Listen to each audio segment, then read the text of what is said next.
Hindi lahat ng kwento ng pangangibang bansa ay natatapos sa tagumpay. Minsan, ang pangarap na makapagbigay ng magandang buhay sa pamilya, ay siya ring nagiging dahilan ng pagkasira nito. Ngayong gabi, babasahin natin ang liham ni Edna, isang ina, isang asawa, at isang dating simpleng may bahay mula sa Camarines Norte. 6 na taon siyang namalagi sa Saudi bilang domestic helper, tiniis ang init, pagod, at pangungulila, lahat para sa pamilya. Pero habang siya'y nagbibilang ng padala sa disyerto, ang asawa naman niyang si Albert ay unti-unting lumalayo. Sa liham na ito, ibinuhos ni Edna ang lahat, ang sakit ng pagtitiis, ang pait ng pagkakanulo, at ang muling pagtindig. Ito ang kwento ni Edna. Isang liham mula sa isang OFW na minsang nadurog pero ngayon, muling buo. Ako si Edna, 37 taong gulang, tubong Camarines Norte. Isa akong ina ng 3 anak at asawa ng lalaking minahal ko ng buong buo, si Albert. Bago ko simulan ang kwento ko, gusto ko munang sabihin na hindi ko ginagawa ang lahat ng ito para magalit kayo sa asawa ko, o para kawan ninyo ako. Gusto ko lang ibahagi kung paano ko tinawid ang ilang taon ng pangungulila, pagkakanulo, at pagbangon. Dahil baka, sa mga salitang isusulat ko ngayon, may makarelate, may matauhan, o may mabigyan ng lakas. Ang kwento ko ay nagsimula hindi sa araw ng pag-alis ko papuntang Saudi, kundi sa mga taon bago pa ako naging OFW. Isa akong simpleng may bahay noon.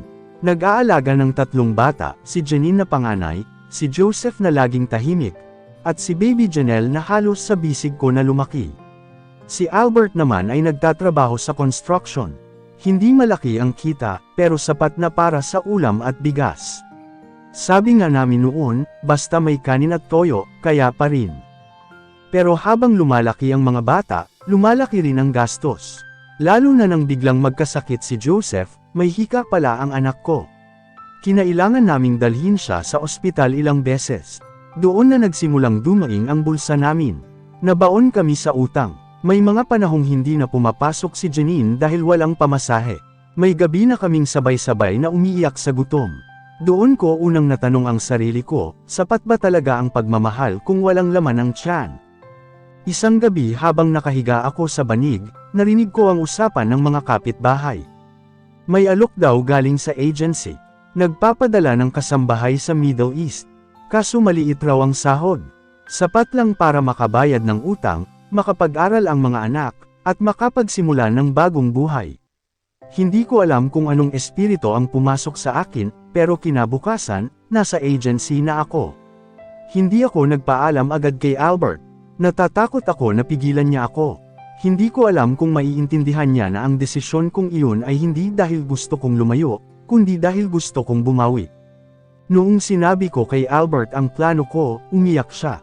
Sabi niya, hindi mo ba ako pinagkakatiwalaan? Hindi ba kaya ng pagmamahal natin ito? Napayuko lang ako, kasi sa totoo lang, hindi ko rin alam ang sagot. Ang alam ko lang, kailangan ko silang iligtas, kahit ang kapalit ay ang paglayo ko sa kanila. 6 na buwan ng training. Naghintay ng kontrata, naglakad ng papeles. At nang dumating na ang araw ng alis ko, walang kahit anong salitang kayang ilarawan ang sakit na naramdaman ko. Sa airport, hinalikan ko ang mga anak ko sa noo. Hinawakan ko si Albert, nagyakapan kami. Walang luha sa kanya, pero sa mata ko, alam kong wasak din siya sa loob. Pagdating sa Saudi, parang bagong mundo ang sinalubong ko. Mainit, walang puno, walang pamilyar na mukha. Isang malaking bahay ang pinagtatrabahuan ko. 4 na anak, mag-asawang amo, isang matandang ina ng amo na mahirap pakisamahan. Ang trabaho ko, lahat, magluto, maglaba, maglinis, mag-alaga ng bata, at minsan pa nga'y magbuhat ng mabibigat na bagay. Walang pahinga, walang araw na walang pagod. Pero tiniis ko, kasi sa bawat araw na lumilipas, iniisip ko, 1 buwan na lang, may maiipon na ako. 1 buwan na lang, makakabayad na ako ng utang. Unang buwan, araw-araw kaming magkausap ni Albert. Kwentuhan, video call, kumustahan. Sa kabila ng pagod, nagpapadala ako ng ngiti. Kasi ayokong maramdaman nilang naghihirap ako. Gusto ko, makita nila na matatag ako. Pero pagpatay ng tawag, doon na ako umiiyak. Kasi totoo, hindi madali. Hindi ko alam kung paano ko nakakayanan, pero natutunan kong lunukan ang lahat ng luha sa ngalan ng pangarap. Lumipas ang 3 buwan, naging madalang ang tawag ni Albert. Akala ko busy lang. Nauunawaan ko naman. Lalaki siya, may trabaho rin. Pero unti-unti, naging 1 beses na lang sa 1 linggo. Hanggang naging sinlang. Hanggang wala na.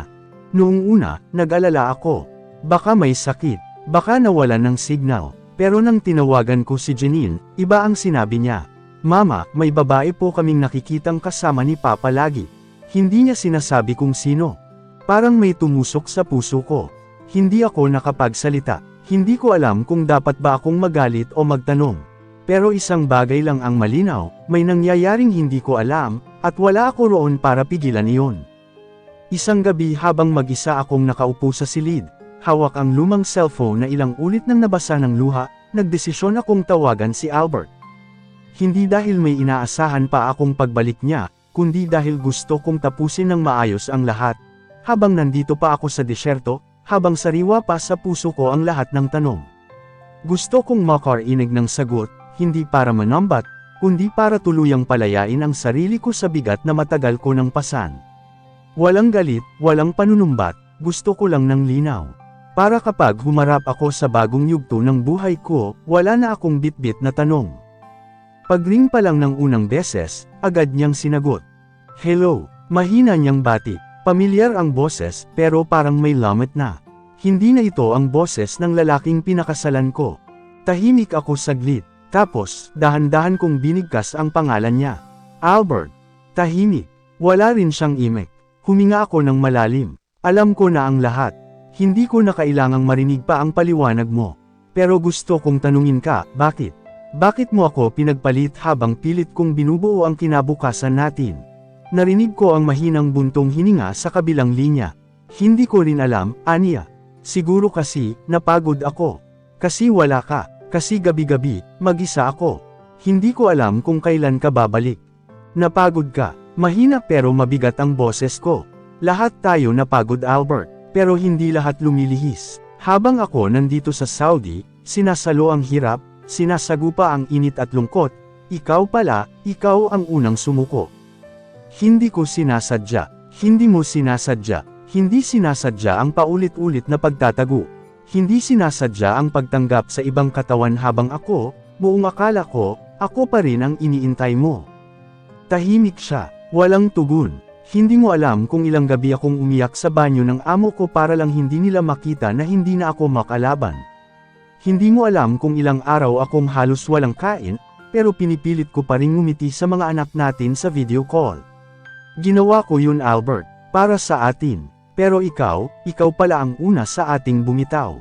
Patawad, bulong niya. Huminga ako ng malalim. Marahan, hindi na ako galit. Hindi ko na rin siya kayang saktan. Pero malinaw sa puso ko ang sagot. Ang patawad, ibinibigay. At sa sarili ko, matagal ko na iyong ibinigay. Pero ang tiwala, hindi ko na iyon maibabalik. Hindi dahil sa galit, kundi dahil hindi na ako ang dating Edna na pinakawalan mo. Tahimik. Ilang segundo, tila ba hinahabol niya ang sagot na wala na. Kung pwede ko lang ibalik ang panahon, sabi niya sa tinig na pan ng pagsisisi. Ngumiti ako kahit hindi niya kita. Pero hindi mo na mababalik, Albert. At sa oras na ito, ako naman ang pipili. At pinipili kong hindi na bumalik sa'yo. Tumulo ang luha ko, hindi dahil sa sakit, kundi dahil sa katotohanan. Sa wakas, ako na ang pumipigil sa sarili kong masaktan muli. Follow Albert, at sana, sa susunod na pagkakataon, matutunan mong pahalagahan ang taong pinili kang mahalin, kahit sa kabila ng lahat. Pagkababa ng tawag, parang may biglang gumaan sa dibdib ko. Wala nang tanong, wala nang, bakit ako? Wala nang hintay. Sa wakas, ako na ang may hawak ng pahina ng kwento ko. Mula nang kumpirmahin ko ang katotohanang matagal ko nang kinakatakutan, may isang parte sa puso kong parang binunot. Oo, masakit. Pero sa totoo lang, may konting ginhawa rin. Kasi kahit paano, tapos na ang panghuhula. Tapos na ang paghihintay sa isang sagot na hindi naman pala darating. Hindi ko na kailangang magpanggap na okay kami. Hindi ko na kailangang itago sa mga anak ko na umiiyak ako gabi-gabi. Totoo na ang lahat, at minsan, mas madaling tanggapin ang masakit na totoo kaysa sa matamis na kasinungalingan. Hindi ko agad sinabi sa mga anak ko. Ayokong mabigatan sila. Sa halip, mas pinagtuunan ko ang trabaho. Nagpalit ako ng employer. Lumipat ako sa isang mas maayos na bahay, kay Mr. at Mrs. Kasam, mga retired teacher na mababait. Wala silang anak. Ako lang ang kasama nila sa bahay. Sa unang linggo pa lang, naramdaman ko na ang respeto. Hindi ako pinagtatrabaho ng lagpas oras. May day off ako isang beses sa isang linggo. Binibigyan nila ako ng libreng wifi, at hinahayaan akong makausap ang pamilya ko ng walang taning sa oras. Dito ko rin natutunan na hindi lahat ng banyaga ay mapagsamantala. May mga taong kayang magpakita ng kabutihan, kahit hindi mo sila kadugo. Dahil mas magaan ang trabaho, nakakapag-ipon ako. Konti lang ang gastos ko dahil libre ang pagkain, tirahan, at gamot. Minsan, sinusulat ko sa isang maliit na notebook ang lahat ng padala ko sa Pilipinas. Lahat ng binili kong gamit para sa mga anak ko. Lahat ng binayaran kong bills. Sa bawat entry, parang may natatapos akong misyon. At sa bawat buwan na lumilipas, mas tumitibay ang loob ko. Hindi para makalimot, kundi para magsimula. Isang gabi, habang nag-aayos ako ng mga padala para sa December box ko, nakita ko ulit ang lumang litrato namin ni Albert. Nakatago ito sa gitna ng mga papel. Hawak niya si Janelle sa balikat habang buhat ko si Joseph. Si Janine naman ay may hawak na puting lobo. Ang mga ngiti namin, para bang walang problema. Ang litrato, luma na. Medyo kupas, pero ang alaala, sariwa pa rin. Ngunit ngayong tinitingnan ko ito, wala na akong galit. Wala na ring hinagpis. Para na lang akong nakatingin sa isang kwento ng ibang tao, isang kwento na minsang sa akin, pero ngayon ay natapos na. Dito ko unang naisip ang ideya, paano kung hindi na lang ako laging umaasa sa kanila? Paano kung ako naman ang mangarap para sa sarili ko? Kaya sa susunod na day off ko, pumunta ako sa isang bookstore at bumili ng librong pang self-help. Sa una, medyo katawa-tawa pa sa akin ang mga linya. Mahalin mo ang sarili mo. Ikaw ay sapat, may halaga ka kahit mag-isa ka. Pero habang binabasa ko, may kung anong gumising sa akin. Oo nga naman, bakit nga ba parang kinulong ko ang sarili ko sa iisang pagkatao, asawa, ina, OFW? Wala sa mga label na iyon ang buo kong pagkatao. Ako si Edna, marunong akong tumawa, mahilig akong magsulat, mahusay akong magluto, at higit sa lahat, may karapatan akong mangarap, kahit sinaktan ako. Kahit iniwan, kahit binaygo. Nagsimula akong mag-ipon ng para sa sarili ko. Isang envelope na may sulat sa labas, para kay Edna. Doon ko nilalagay ang extra kong kita. Konti lang, minsan 100, minsan 500. Pero sa bawat piso, may paninindigan. Na kahit OFW ako, hindi lang ako padala ng padala. Kundi babae ring may pangarap. Hindi ko akalaing darating ang araw na muli akong tatapak sa paliparan, hindi para umalis, kundi para umuwi. 5 taon, 5 Pasko, 5 kaarawan ng mga anak ko, 5 taon ng pagtitipid, pagluha, at pakikibaka sa disyerto ng Saudi. At ngayong nasa departure gate na ako ng Riyadh International Airport, hindi ko mapigil ang mapaiyak. Hindi dahil sa lungkot, kundi sa kabuuang pakiramdam ng tagumpay. Bitbit ko ang isang maliit na malita, puro pasalubong, puro alaala, at sa loob ng puso ko, isang bagong Edna. Hindi na ako si Edna na nagmamakaawa ng pagmamahal. Ako na ngayon ang Edna na natutong magmahal sa sarili, sa mga anak, at sa buhay kahit hindi perpekto. Paglapag ng eroplano sa Pilipinas, tila bumati agad ang init ng araw at amoy ng lupa. Nasa naiya ako, at sa gitna ng siksikan at dami ng tao, agad kong nakita ang 3 batang may hawak na kartolina, "Welcome home mama." Tumakbo si Janelle, malaki na siya, ang huling yakap ko sa kanya, halos di pa siya marunong magsalita. Ngayon, siya na ang unang tumakbo sa akin. Si Joseph, tahimik pa rin pero may ngiti na sa labi. Si Janine, yakap ako ng mahigpit, walang bitaw. Walang Albert sa pila, wala akong inasahang makita, at okay lang. Hindi ko siya hinanap, hindi ko siya kinailangan. Umuwi kami sa isang maliit pero malinis na bahay na pinatayo ko. Hindi ito mag-ara, pero para sa akin, ito na ang pinakamatibay kong simbolo ng tagumpay. Lahat ng pader, bawat bubong, bawat kahoy, lahat ito ay bunga ng mga panahong tiniis ko ang sakit, lumbay, at init ng ibang bansa. Pagka-uwi ko, tahimik lang ang mga unang gabi. Pinagmasdan ko ang mga anak ko habang natutulog. Tila ba pinanood ko ang sarili kong panaginip na natupad. May isa akong gabi na binuksan ko ang lumang kahon. Doon nakatago ang huling sulat ni Albert. Hinihingi niya ang tawad ko. Hinihingi niya ang isa pang pagkakataon. Hindi ko siya sinagot. Hindi dahil sa galit, kundi dahil natuto na akong hindi lahat ng sugat kailangang lapitan ng parehong kamay na siyang gumawa nito. Mas pinili kong ituon ang sarili ko sa negosyo. Nagbukas ako ng maliit na tindahan. Ginamit ko ang natutunan ko sa Saudi sa pamamalakad. Tinuruan ko rin si Janine ng accounting.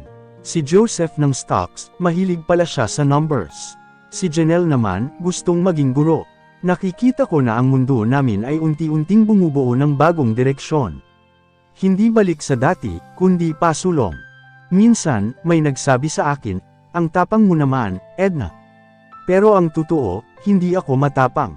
Isa lang akong ina na natutong tumindig pagkatapos madapa. Isa lang akong babaeng natutong mahalin ang sarili ng buo matapos itong buwagin ng taong mahal niya. Kung tinatanong niyo ako ngayon kung anong aral ang nakuha ko sa lahat ng ito, isa lang ang sagot ko, hindi mo kailangan ng perpektong pamilya para maging buo. Kailangan mo lang ng pagmamahal na totoo, at dapat magsimula iyon sa sarili mo. Simula nang bumalik ako sa Pilipinas, isang malaking pagbabago ang unti-unting gumuhit sa direksyon ng buhay naming mag-iina. Sa unang buwan, nanibago ako, hindi na ako kailangan gumising ng alas 5 para maghanda ng almusal sa hindi ko anak. Hindi ko na kailangan tumanggap ng utos mula sa ibang lahi.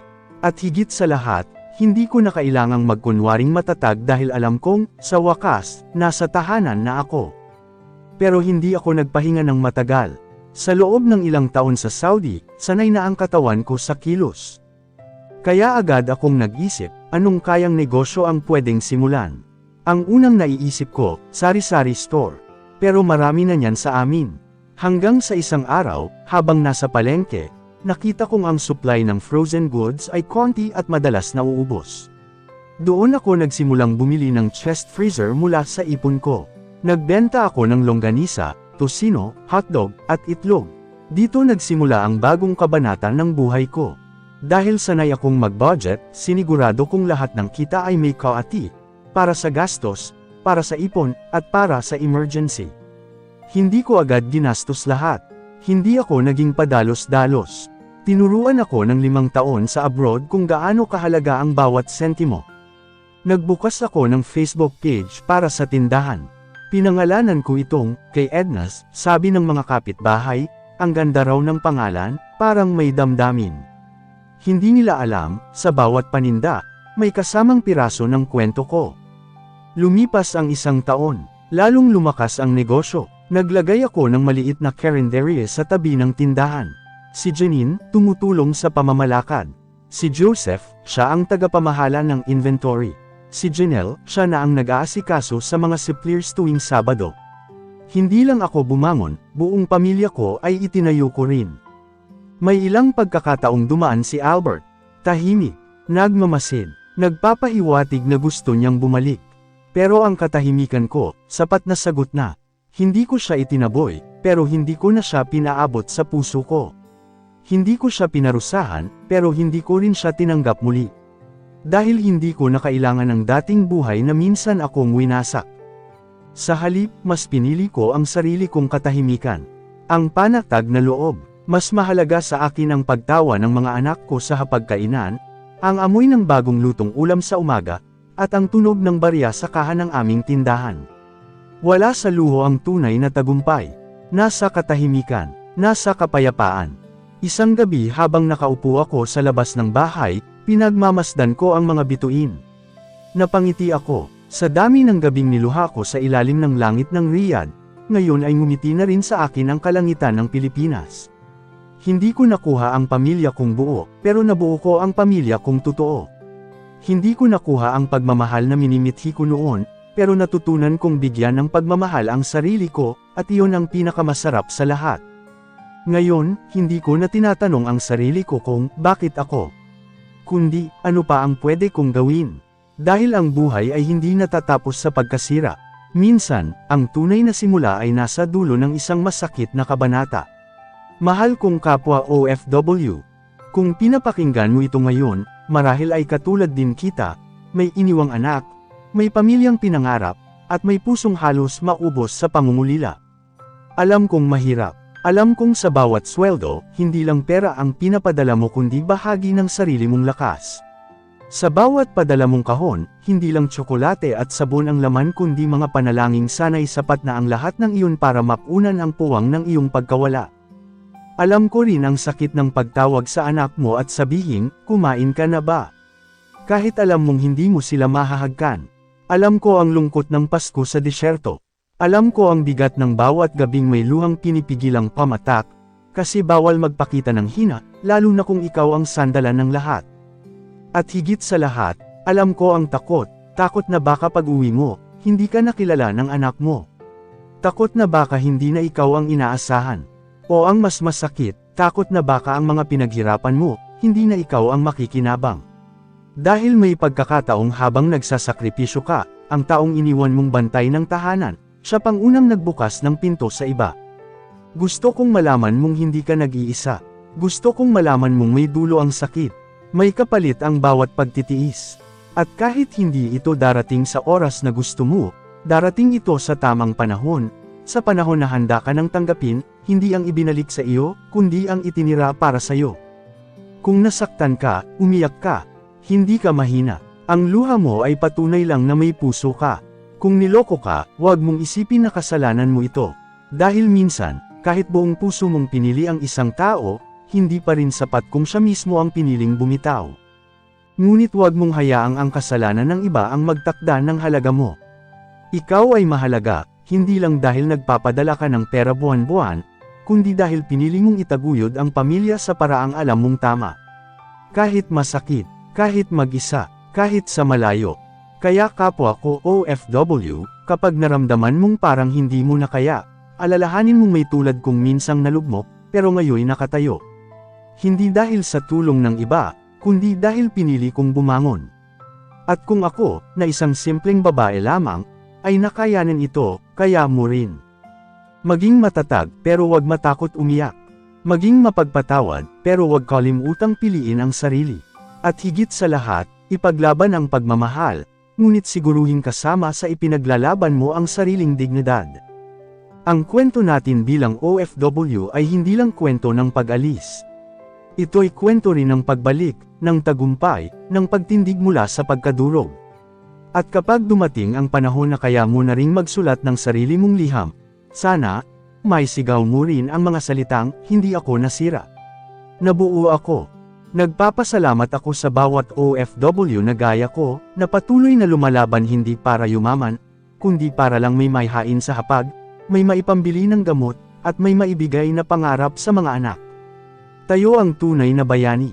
At walang sino man ang pwedeng magpababa sa ating halaga. Edna, isang OFW na minsang nasaktan, ngunit ngayon muling buo.